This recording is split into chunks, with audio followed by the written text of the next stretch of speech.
All right, let's talk about when we're dividing with decimals, what happens if we have to round it?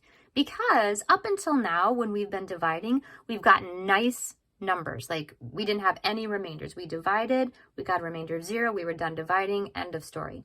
But that won't happen all the time. Sometimes when you're dividing a number, a decimal by a decimal, it'll just the decimals will just kind of keep on going, and we want to round it. We want to stop it someplace. So how do we do that? Well, let's do a very, very quick review. When we're actually just plain old rounding, I just give you a decimal, like 7.623, 7 and 623 thousandths, and I say, hey, round this to the nearest hundredth spot. What do? Well, you take a look at your hundredth spot, which in this case is 2, and then you'd go one spot to the right, which in this case is the thousandth spot. The thousandth spot is going to tell you how you're going to round your hundredth spot. 5 or above, give it a shove. 4 or low, let it lay low. So in this case, when we are going to round, the 3 tells us we're going to leave it alone. We're going to keep that as 7.62. So what does that mean for dividing? It means that whatever place value you have to round to, you have to divide to one place value to the right. So if I want to round to the nearest tenth, I have to divide to the hundredths spot, because that hundredth spot will tell me what to do with my tenths. If I need to round to the nearest hundredth spot, I need to divide out to the, you got it, thousandths spot, because that thousandth will tell me what to do to my hundredth. And the last place value we will do, although you can do this however far you need to, if we want to round to the thousandth spot, we have to divide out to the, you got it, 10,000th spot, because that 10,000th spot will tell us what to do to our thousandth spot. Okay, well, let's do a couple of examples so that we can see this in action. We are going to do problem number A from your practice page. So we are going to round to the nearest tenth. Okay, our problem is this: 17.2 divided by 6. Oh, okay, 17.2 divided by 6. Well, let's just go ahead and start this like we've done before. I'm dividing by a whole number, so I don't have to do anything. I don't have to multiply or move decimals at all. I'm just going to bring my decimal point straight up and divide. See what happens. 6 divided by 1. Nope, 6 divided by 17. That's only going to be 2. 2 times 6 is 12. 5. 52. 6 goes into 52. Oh, that does not go in equally, like an even amount. So what do? Well, 6 times 8 is 48. That's the closest. 6 times 8 is 48. We see here something new. I'm not going to end up with a remainder of 0. I have a remainder of 4. What do? Well, with decimals, we know that we can always add zeros to the left or to the right of a decimal place and not change its value at all. So I am just going to keep adding as many zeros as I need to get out to the hundredth spot. Reminder, I need to round to the tenths spot, which means I need to divide to the hundredth spot. Ooh, so I need a 0 in that hundredth spot. I technically will not need that extra 0 because I only have to round or divide to the hundredth spot. So I added a 0. I'm going to bring my 0 down.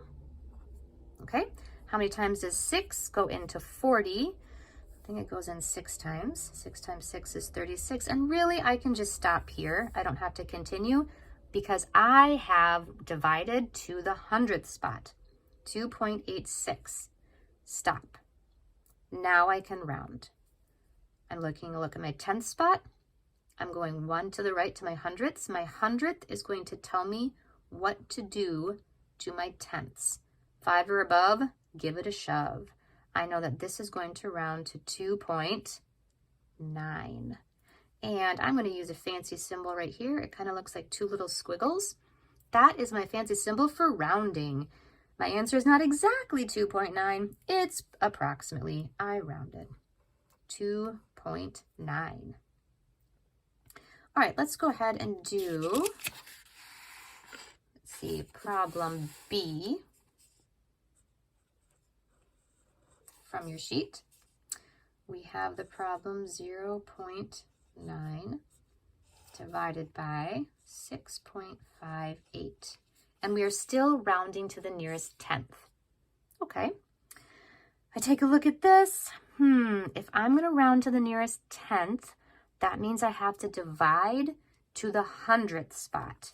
And I have a tenth. Ooh, I have a hundredth spot here. So by the time that I finish dividing out to this place value, I can be done dividing and I can round. But you know what? I don't like that 0.9. I want to get rid of that. I'm going to move my place value one to the right, and I'm going to rewrite this problem. Now I'm dividing by just 9, which I like, and 65.8. So I'm really doing the problem 65.8 divided by 9, but I don't have anything in my hundredths place value anymore. And I need to divide out to my hundredths place value. So I'm going to add a 0. I can always add a 0 to the end and be fine.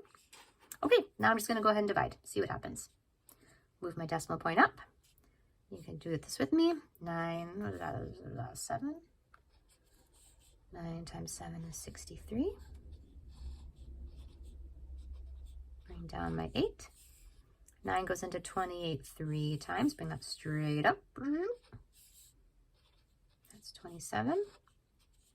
Here's where my 0 comes into play.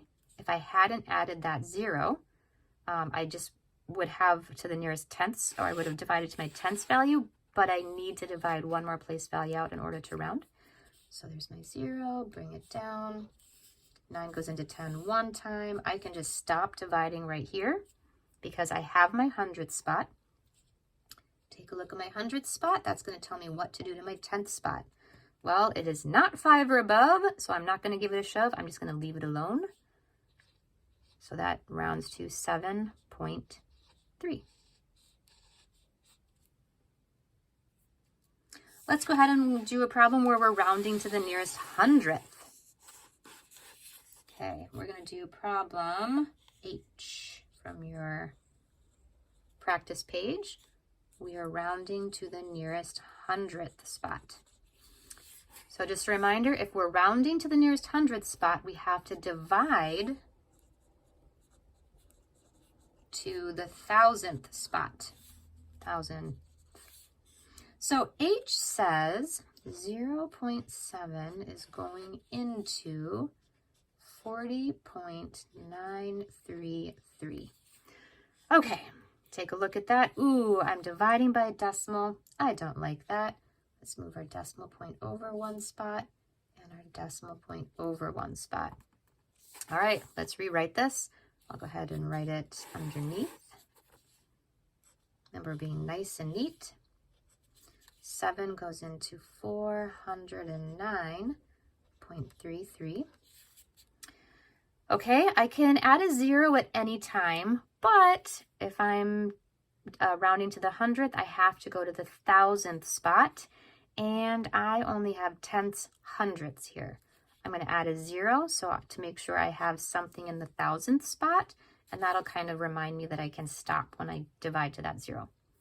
Okay, I can always divide further, but why? Why do extra work? Bring up that decimal point. 7 goes into 4. Nope, 7 goes into 40 5 times. That's 35. 7 goes into 59, 7 and 8. 8 times 7 is 56. Bring down the 3. Bit of a space there, but that's okay.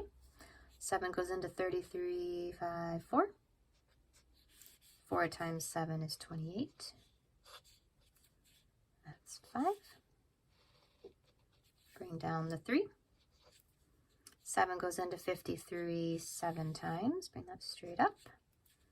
7 times 7 is 49. Subtract. Okay, now here I have divided to the hundredth spot, but I have to keep dividing one more place value to the right so I know what to do with that hundredth spot. That's why I've added that 0. If you forgot to add a 0 at the beginning and you had a problem that looked like this, you would just have to remind yourself, ooh, I can't do anything with that hundredth until I know what my thousandth is. Add a 0. So you can always add a 0 later on. All right, how many times is 7 going to 49? Oh, I think that's 5 times, 35. And I'm just going to go ahead and stop there because I have rounded or divided to my thousandth spot. My thousandth is going to tell me what to do with to my 100. It's 5 or above, so we're going to give it a shove. This is going to round to 58.48. And there we go. The same is true if you have to divide to the nearest thousandth.